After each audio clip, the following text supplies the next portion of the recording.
Welcome back, focused learners, to today's explainer. I am absolutely thrilled you're joining me because, wow, we have a fantastic journey ahead of us. Today, we're taking a real deep dive into an incredibly impactful piece of modern literature, the acclaimed graphic novel American-Born Chinese by Gene Luen Yang. Whether you're picking up this work for the very first time or you're revisiting it to uncover those deeper layers, this explainer is designed to completely break down the core themes, the narrative structures, and the really profound lessons hidden within its beautifully illustrated pages. Okay, let's dive into this. Here is our roadmap for today's session. First, we'll meet the creator, Gene Luen Yang.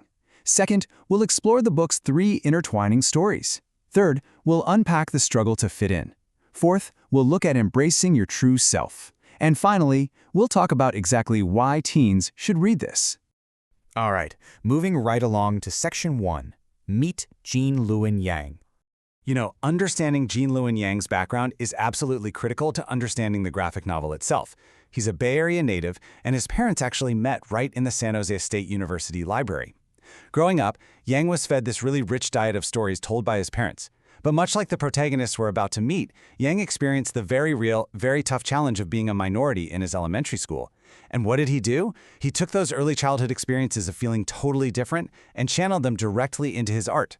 And his artistic journey? It's been nothing short of spectacular.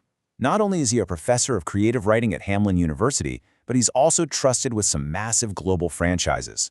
We're talking writing for Avatar: The Last Airbender and DC Comics' The New Superman. Cementing his legacy in young adult literature, he was even named the National Ambassador for Young People's Literature back in 2016. Seriously, the man absolutely knows how to connect with young readers. Let's jump to Section 2, 3 intertwining stories. So the crucial point is, when you open this striking yellow book, you're going to immediately notice it isn't just one linear narrative. Nope. American-Born Chinese is technically 3 completely distinct stories happening simultaneously. For most of the book, these narratives seem entirely separate from one another, exploring totally different genres and tones. But Yang is a master architect here. By the end of the graphic novel, these 3 separate tracks merge together into a single, seamless, and deeply surprising ending that ties all the thematic threads perfectly together. It's like a giant puzzle coming together.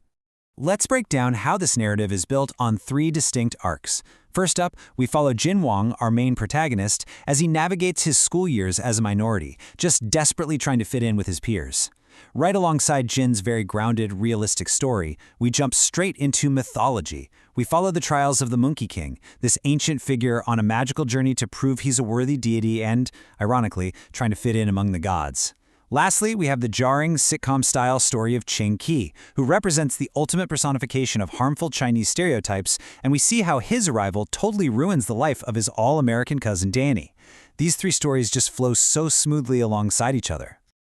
That brings us to Section 3, the struggle to fit in. Very early in the story, we see young Jin playing with a transformer toy. He innocently tells an older herbalist woman that the robot is, more than meets the eye and can change its form. The herbalist kind of shoots that down, noting that little boys don't grow up to be transformers. But on a metaphorical level, this brilliantly establishes Jin's initial innocent search for identity. It highlights his deep-seated desire to just transform into something else, literally anything that will make his life easier in a society where he feels like a total outsider. Now, what's really interesting about the slide is that the herbalist's response serves as the philosophical anchor for the entire book. She leans in and warns young Jin, it's easy to become anything you wish, so long as you're willing to forfeit your soul. Wow. It's a chilling, incredibly poignant moment. She's warning him about the ultimate cost of assimilation. You can change how you look, how you act, and who you pretend to be just to fit in, but you will absolutely lose your true self in the process. The significance of this interaction literally cannot be overstated. It perfectly establishes this massive cultural distance. We're seeing the stark contrast between Jin's modern American upbringing and the older, traditional culture of the herbalist lady. Society groups them together because of their shared ethnicity, but in reality, their actual experiences and cultures feel miles apart. And this directly mirrors how the mythical Monkey King story differs so wildly from Jin's, despite them sharing a cultural origin. And this brilliantly illustrates the multifaceted nature of the discrimination Jin faces. On one side, he's alienated by the very authority figure meant to welcome him. The teacher introduces him as Jing Jiang all the way from China. But his name is actually Gene Wang, and he just moved from San Francisco.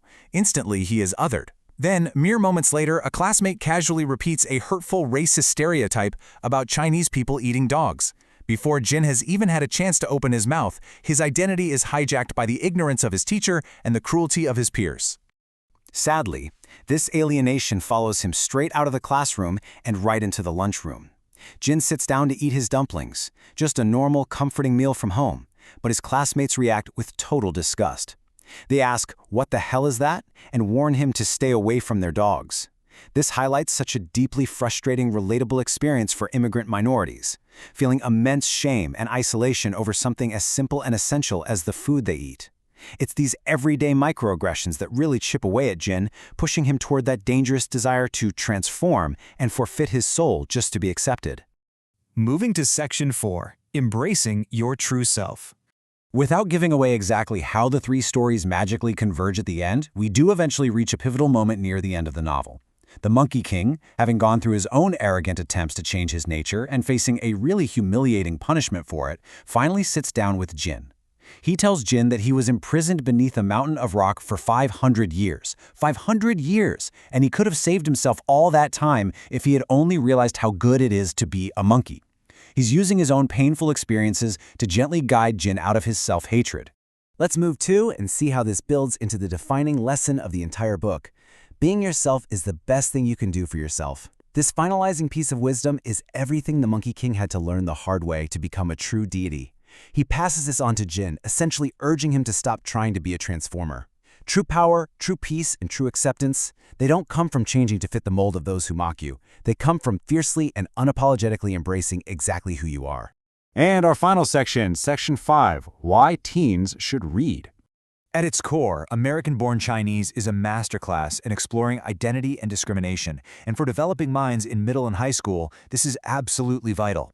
Young adults are actively seeking a sense of identity and individuality, right? Well, this graphic novel prompts some intense self-reflection.